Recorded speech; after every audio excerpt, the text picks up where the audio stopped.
So this is a collab project participated by both Sidekicks and Confidence, where we will get to know more about Fuuniverse and Universe. So Confidence will be presenting first. During the presentation, everyone can type in their questions in the chat, and we will answer all of it after the presentation ends.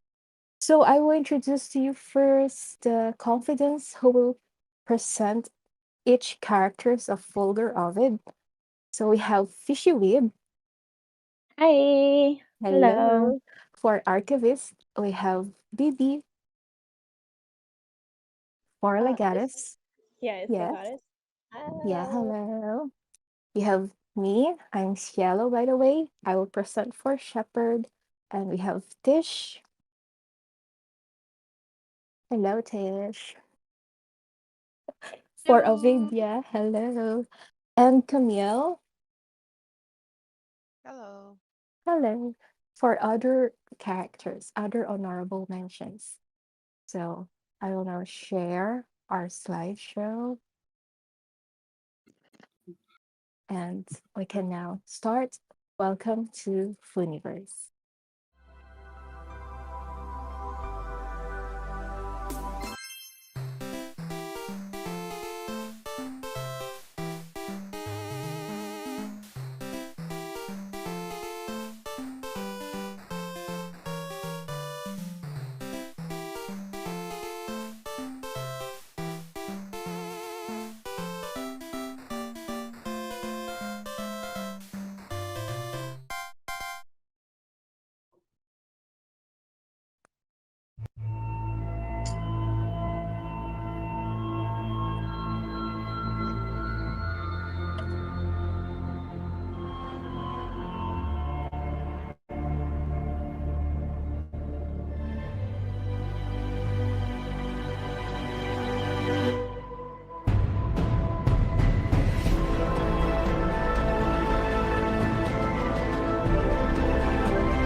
Yay.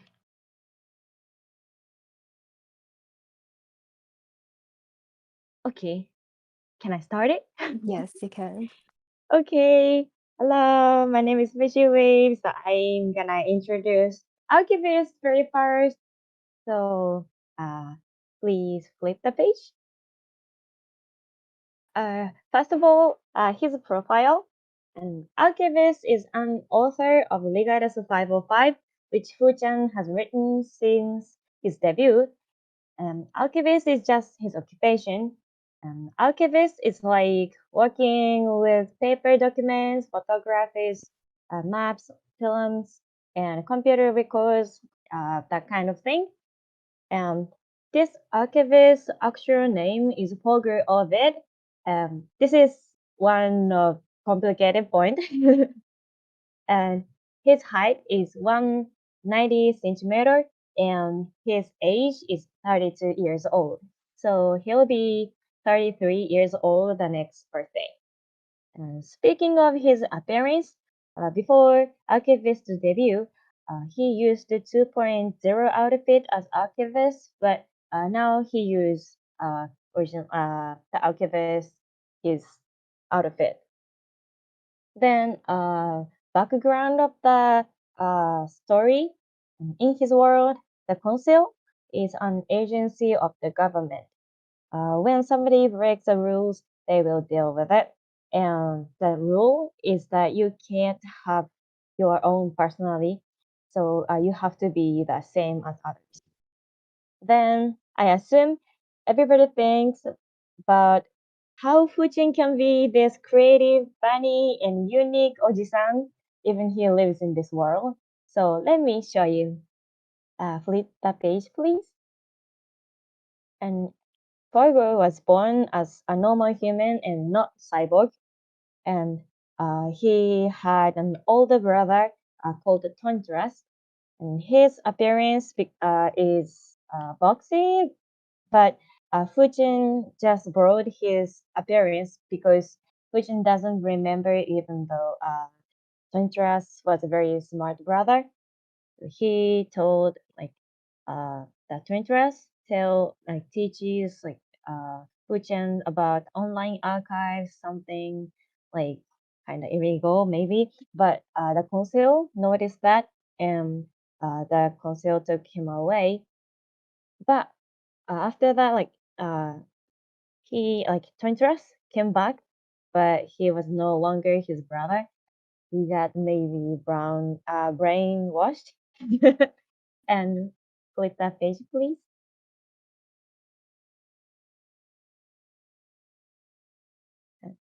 His neurological condition started to come, and he became a cyborg because he couldn't live without it. Flip the page, please. And he became a bartender at a bar. The name is Elysium, and many people like Niji members came to the bar, enjoy his drinks. Flip the page, please. But from the bookstores, no more people, so Archivist stopped writing fiction.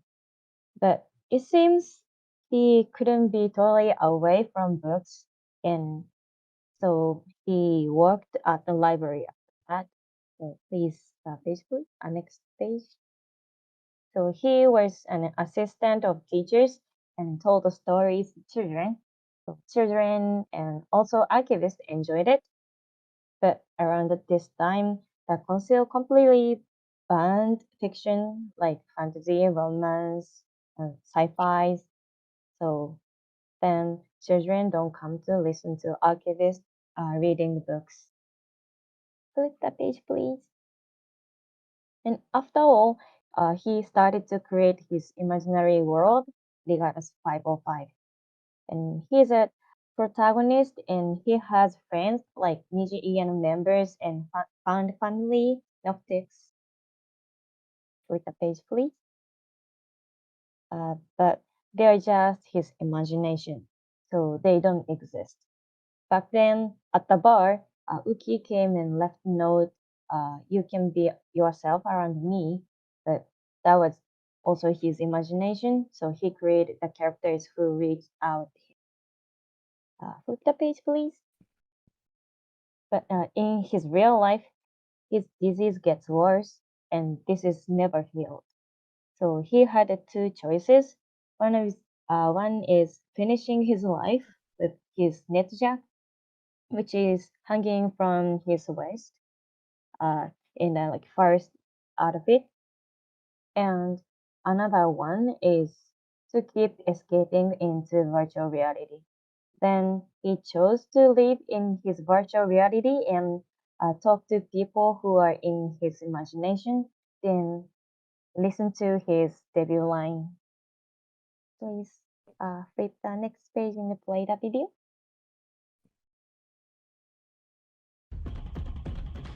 Come in. Do you read me? Okay, the Archivist is done. Thank you for listening. So next is Legatus. Legatus, yes, okay. Um, so I'm here to introduce the the first of many characters of the Archivist, the main protagonist of his book, the cutest, most adorable little Nyan, the sweetest tsundere Lechan. I mean Legatus. Sorry. Okay, Legatus. What a unique name. Yes, but some of you might ask, what the hell is a Legatus anyway? Next slide, please. I wait. No. This slide. I'm sorry. Well, let's start from the very beginning. Legatus' first appearance in his debut stream, A Sheep in Wolf's Clothing, in which we see what Legatus is like as introduced by his lore video. It's linked here. By the way, we will be using a lot of links for Legatus videos, so our team added some QR codes on the side if you want to check these links out after the presentation. So yeah, as I was saying, in this stream, we get to know that Legatus isn't the person's name, but it's a title. So Legatus is his occupation, but Confidants use it to be able to tell who is who. So whatever you see that smug edge lord on the bottom right, yeah, that's Legatus. Next slide, please.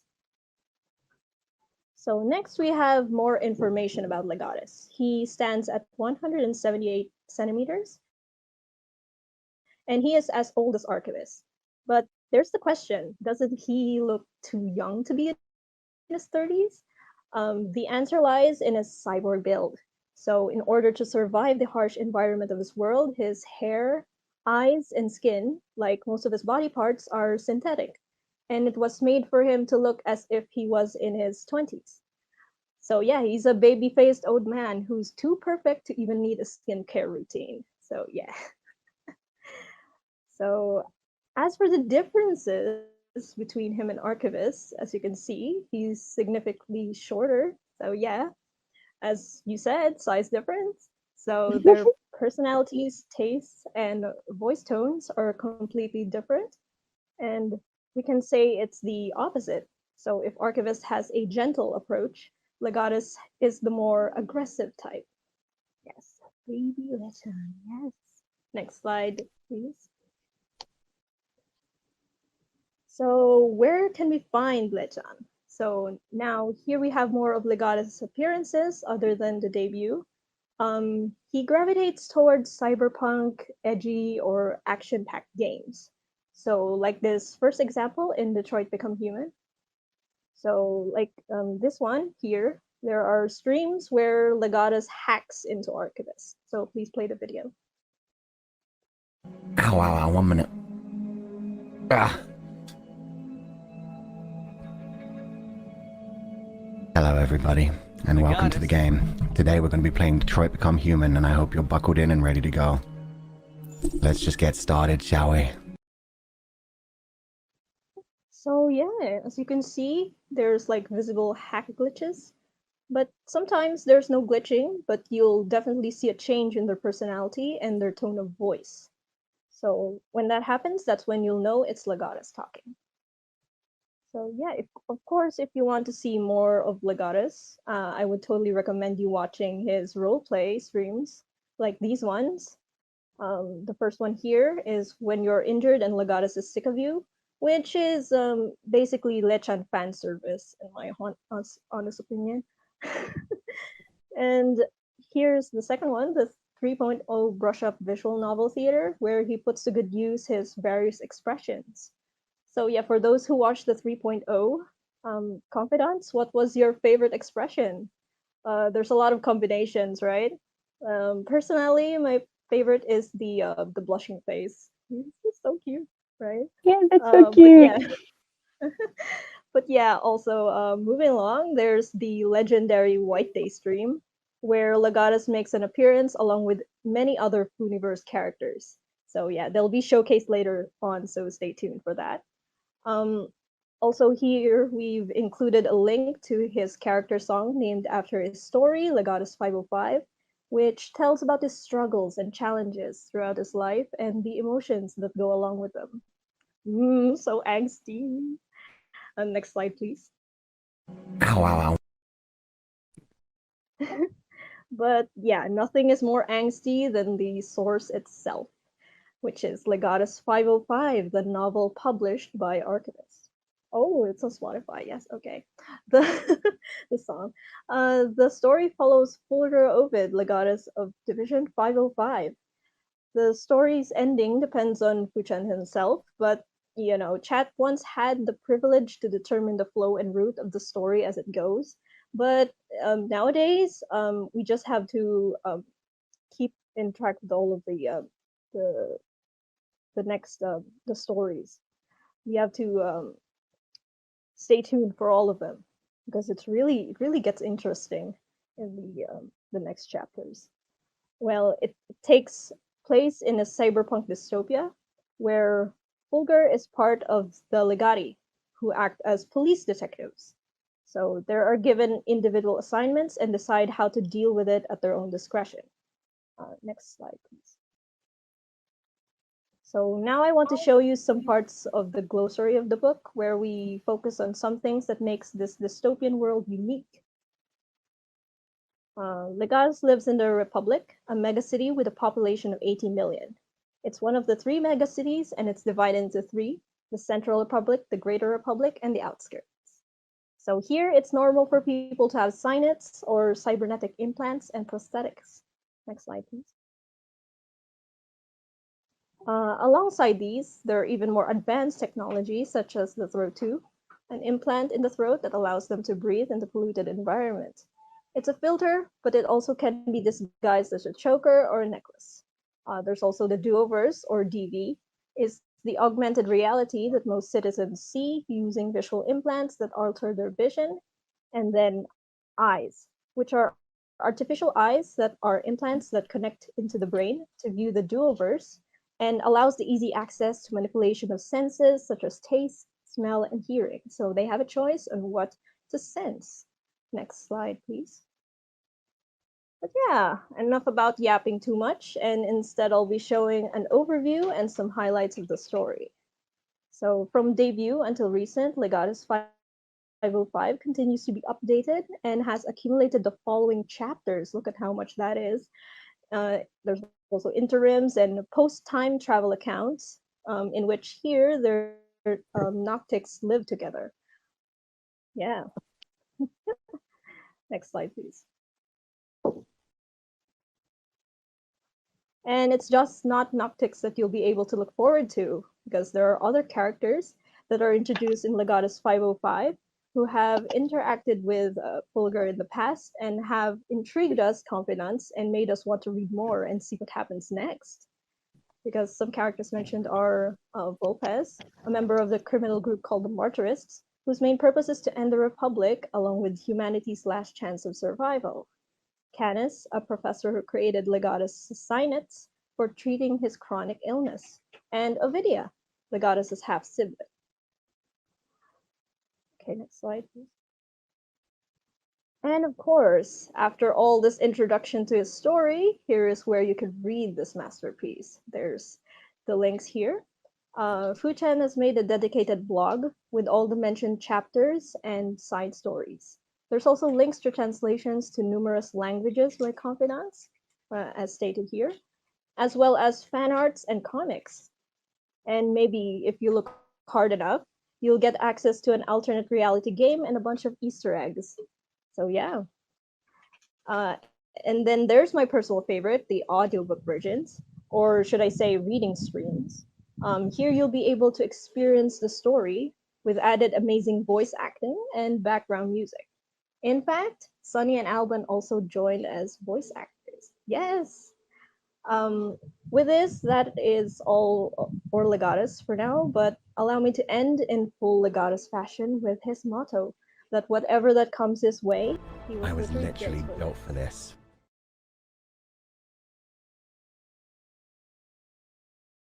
Okay, next is for Shepherd. Welcome to the forest, everyone. So, Yay! yes, this is the shepherd or the cindered wolf. Hot old man indeed. So, the shepherd or cindered wolf debuted last July 7. So, it's just a recent character for Archivist news story. And the storyline focuses more on dark fantasy versus for Legatus, it is more of cyberpunk. The shepherd is also known as the savage wolf, and he was the youngest member of feral folklets, or FF. He made the forest at the age of 37 years old, and he has the same height as Archivist, which is 190 centimeters. Of course, each character has their own introductory quote, and for Shepherd, it's "Will you listen to my tale, children of the twilight?" And if you can see, Shepherd has a sword, and this sword isn't sharp, but the red core is made out of a special material that stores electricity, and it releases it at its command. So the world, of course, this story also has world building, and this world is called Nowin. Forgive me if I am mispronouncing it. So it is like the anglicized version of the Irish Nowin, meaning honor. So the story surrounds how the cindered wolf betrayed humanity, leading to its downfall and failure to vanquish the demon king and his armies. So, as punishment for that, he was sealed away by the Holy Knights of Fenris. And then he finally break free from his bonds and left the holy capital scorched in his wake. That's why Wolf was known to be the cindered wolf. How did he become the shepherd? So he became the shepherd when he quote unquote accidentally created the forest. So when he was about to end his life after breaking free from the seal, he met the children of the twilight, which are the Comfydants.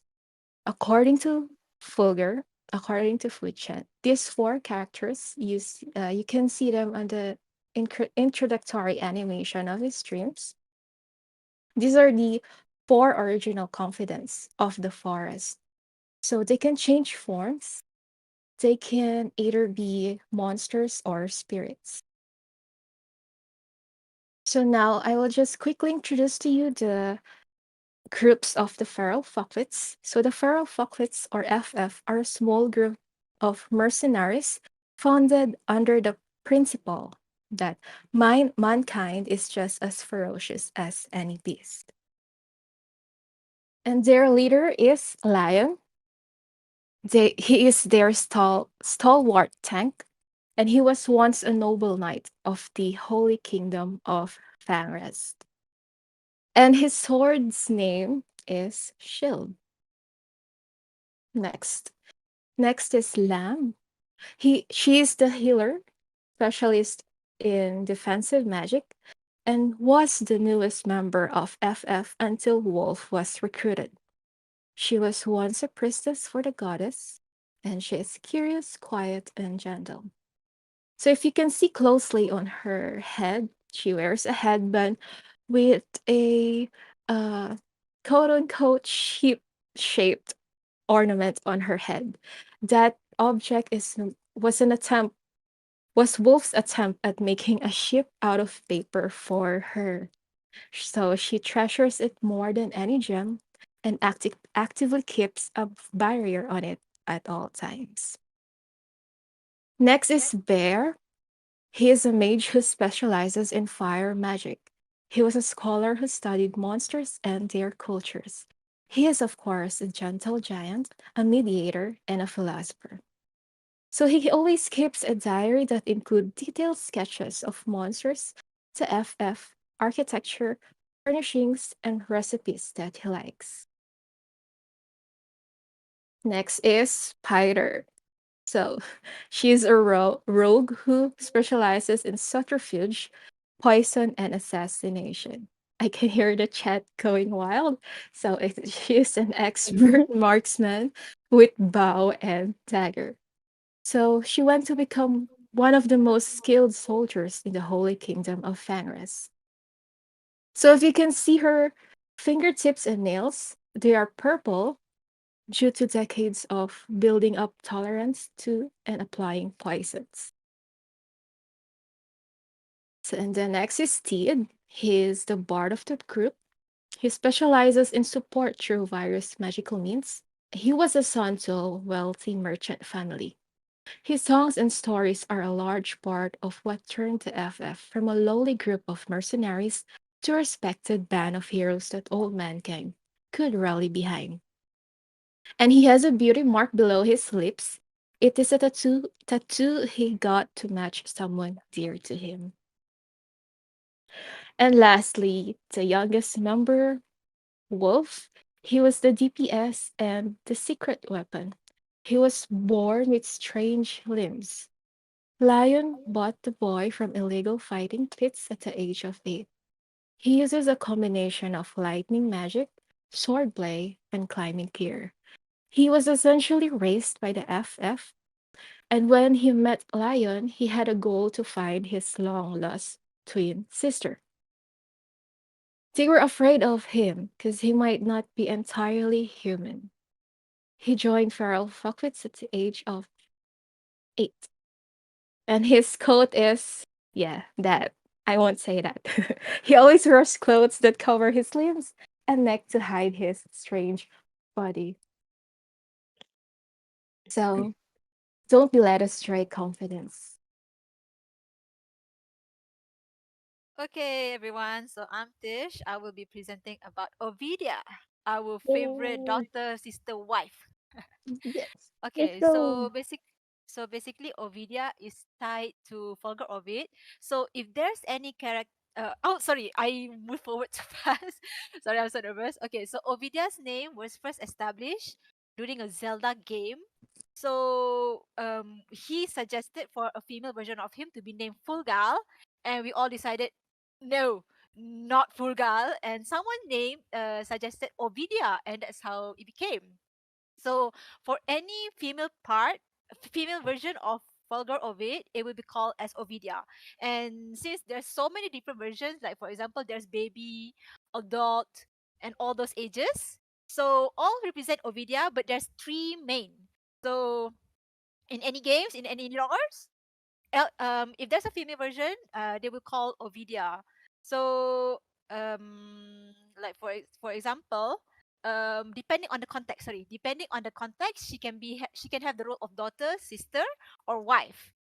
And I will be introducing the three main. And as you can see, from the Twitter, his Twitter header. Okay, next please. Yeah, as you can see, Ovidia, there's three version of Ovidia, my goddess, the wife, sister Ovidia, and also daughter, baby Ovidia. Next, please. Cute. Yeah, babu.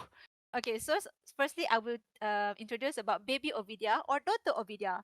So basically, any child character we that can be named, we will call them as baby Ovidia or daughter Ovidia. So you like they're always like usually so cute, must protect.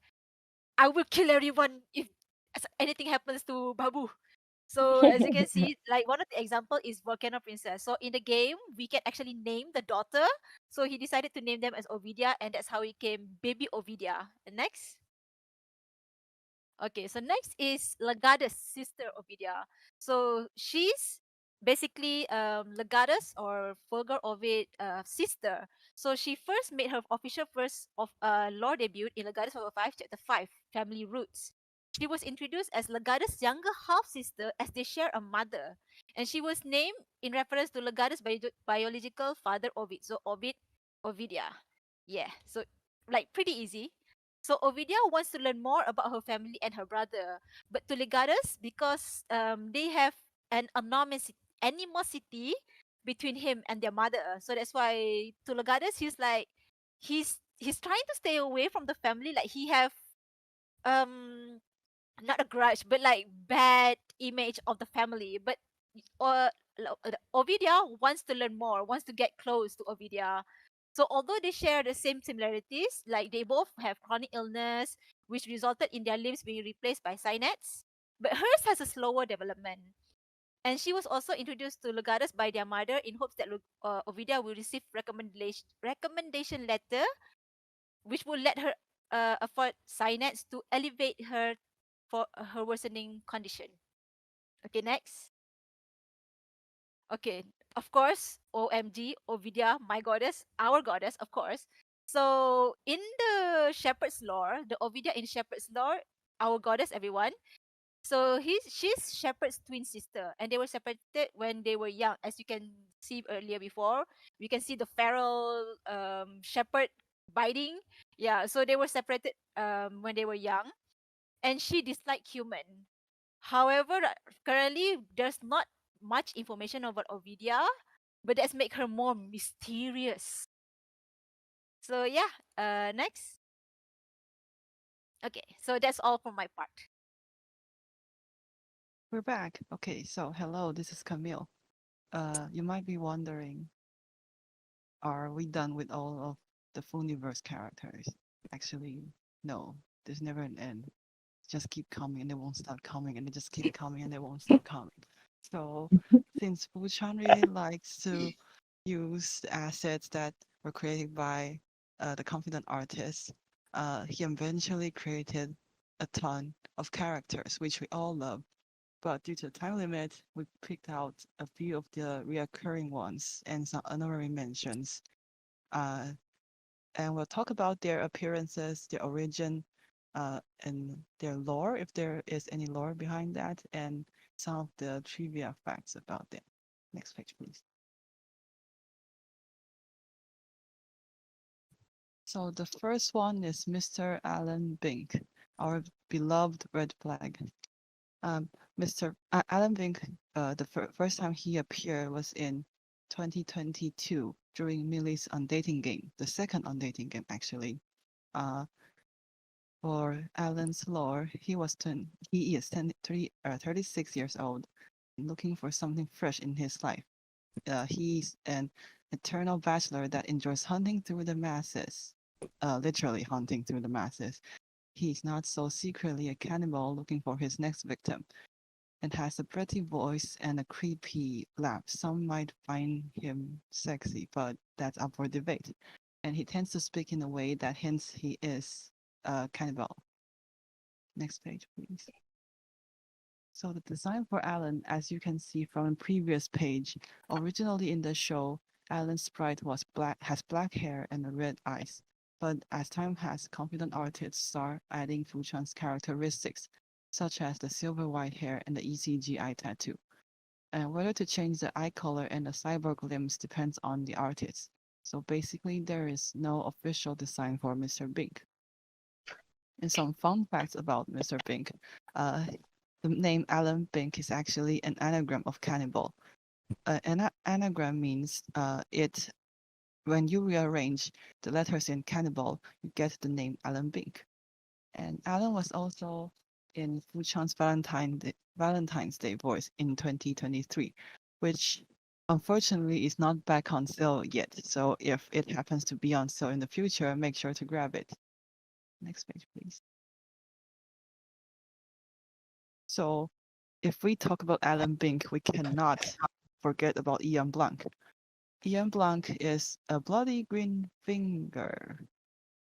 He originally not actually debut, but I mentioned in Resident Evil 7 stream. He's actually Alan Bink's alternative because in the Resident Evil 7 stream, chat mentioned that the anagram for cannibal can also be Ian Blanc. And according to Fuchan, he said maybe Ian is the archivist version of Alan.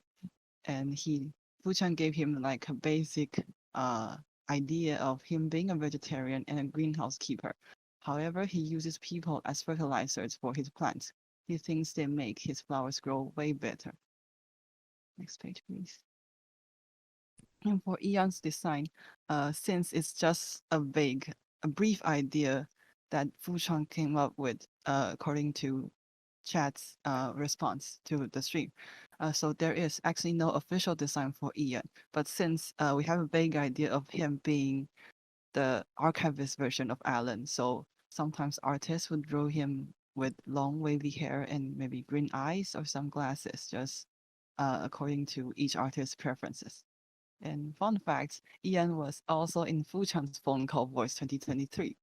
And Ian canonically has an Irish accent, which Fuchan gave him. Next, please. And then here's Dr. Ovid. He is licensed to give false advice. So originally, he appeared in The Mortuary Assistant, where Fuchan used assets created by Comfydants to play as the assistant in the morgue. But as time passed, Fuchan started using this asset a lot. I think he loves this asset a lot more than we assumed before. So he role played himself into doctors or consultants, and he claims he has a legitimate license and proceeds to give advices to his patients. Can you click it? Next page. Yeah, so as you can see, the license he's holding is actually a driver's license. It's not actually quite legitimate as he claims, but Confidants just roll with it.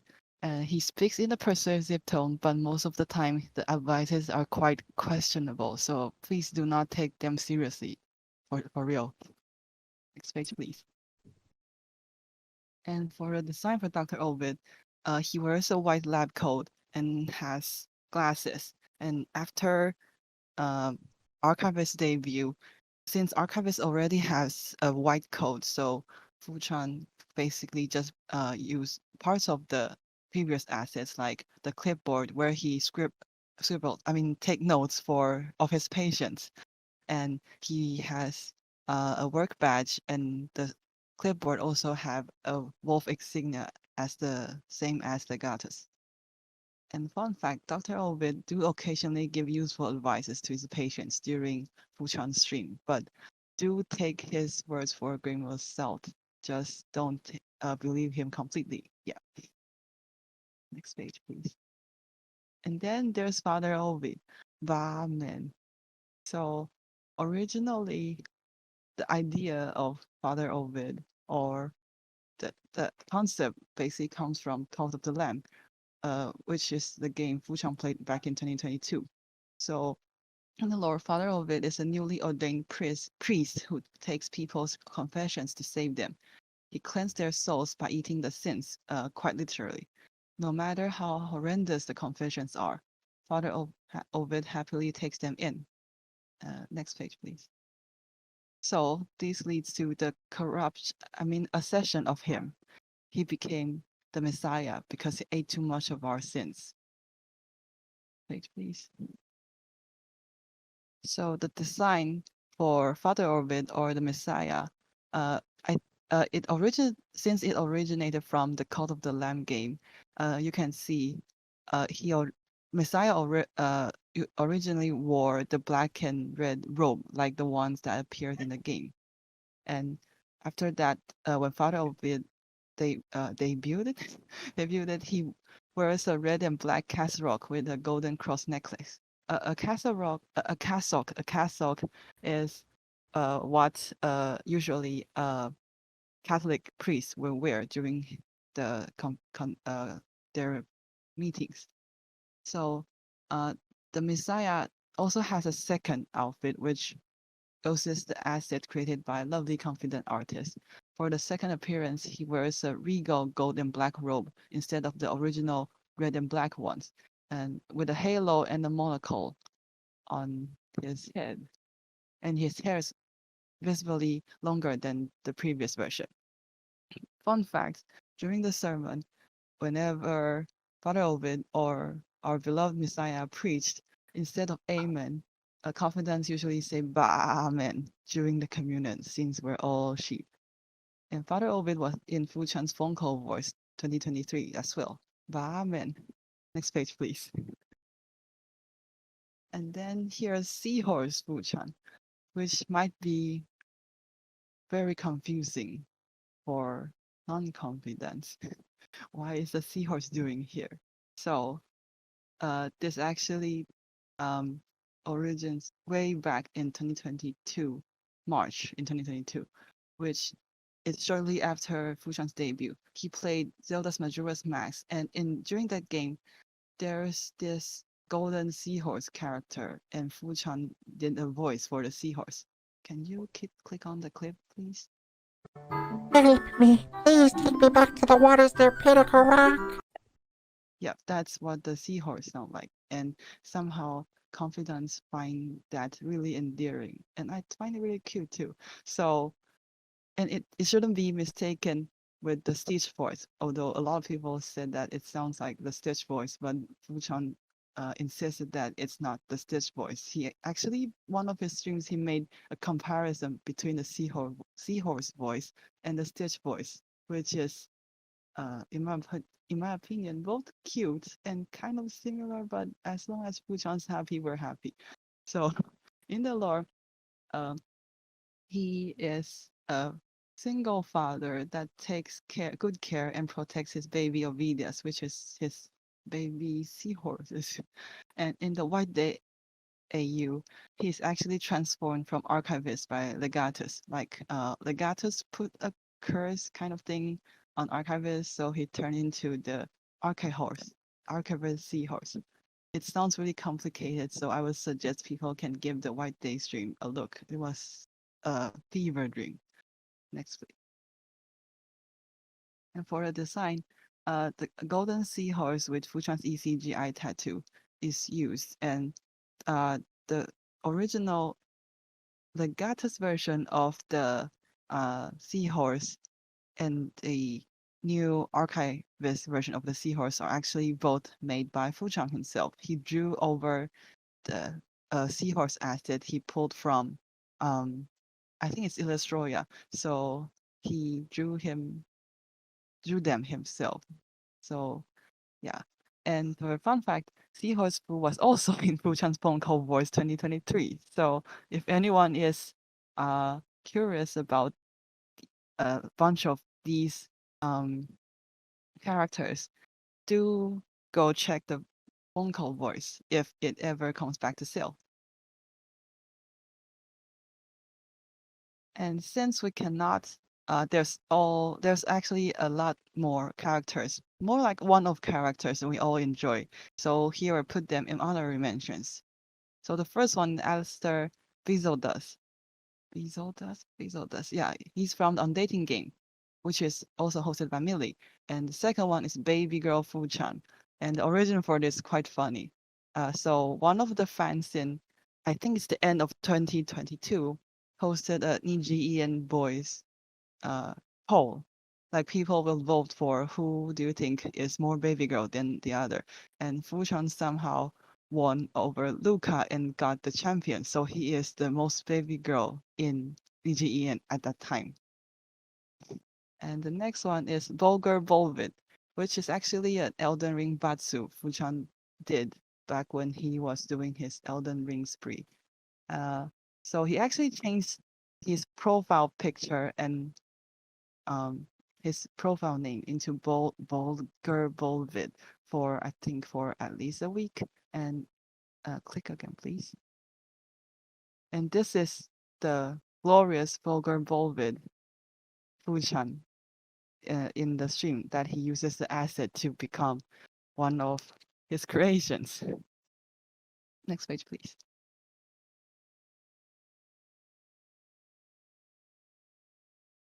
And so every year's 8th Pro Fool's Day, Fu-chan tend to do some stuff on Twitter. So this year's April Fool's Day, he became Dog Ovid.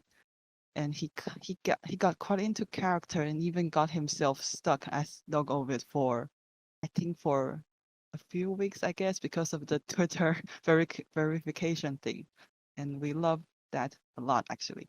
And for the previous April Fool's Day, he became Fuckboy Ovid, which he roleplayed as a fuckboy, and he changed his Twitter description into that. I'm not going to read it. You can read it themselves.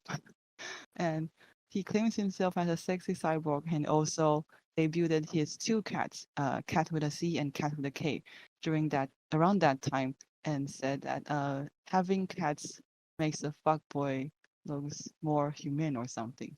Yeah. And then we have Fungus Ovid, which originates from when Fuchan joins people in VR chat. He usually uses a huge mushroom VR chat model to play with others in the game. So that's the idea of the mushroom Fuchan. But since Confidant loves the idea so much, one of the Confidants, Kami, who is also his mod, made this Fungus Ovid game, which whenever people click on it, the fungus will grow. And I think the fungus is already now like 12 kilometers tall or something last time we checked. And if anyone wants to participate in growing the fungus, you can play the game via the link. And next page, please.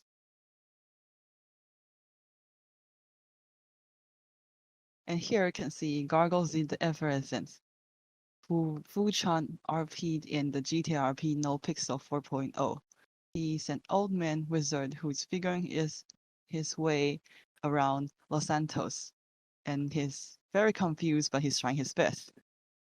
And then there's Ignis Ovid, who is a mysterious and gorgeous wizard Fu-chan roleplayed as during one of his Asset Playground stream. And then there's Nurse Ovid, Fu-chan played as in his Fuuniverse roleplay, and he's, as much as we find Nurse Ovid sexy, but I'm not sure if he or is good at medical support. Yeah.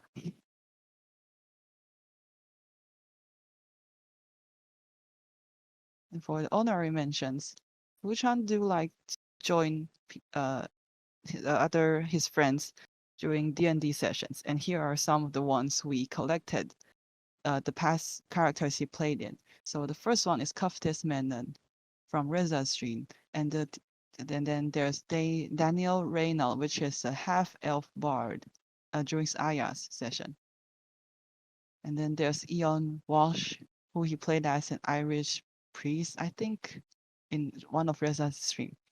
And then here's I don't know. Yeah, I don't know, a character Fuchan played in one's Aya session too. And then there's Malron, Fuchan also played in Aya session. And then there's Muscle Wizard. It's actually the first ever D&D character Fuchan RP in during Reza's stream. And the last one is Richard Smith, but somehow we cannot, for the love of God, find his image, so we'll just leave it as that. And that's all for the other characters in Fuuniverse. Or can we move on? Yep. Okay, before I pass the baton to the sidekicks, I would like to thank all the confidants who participated in this presentation. So the moderators are FISHYweeb, Mikkitachan, and me. The producer who overlooked everything, Mikkitachan. Mm-hmm. And No, the very not cute really. opening animation was made by Luthier. And then for Team Archivist is FISHYweeb. For Team Legatus, we have BB, Stan, Mikkita-chan, and Sorapi. For Shepherd, you have me, Hibiki-san, and Amy. And for Ovidia, Tish, Mel, Stel, Sorapi. And for other Fuuniverse characters and honorable mentions, you have Camille, Genmai, and Kichimutini. That's all, everyone, for Fuuniverse. Yay! Osu! Awesome, Yee! cool, well done.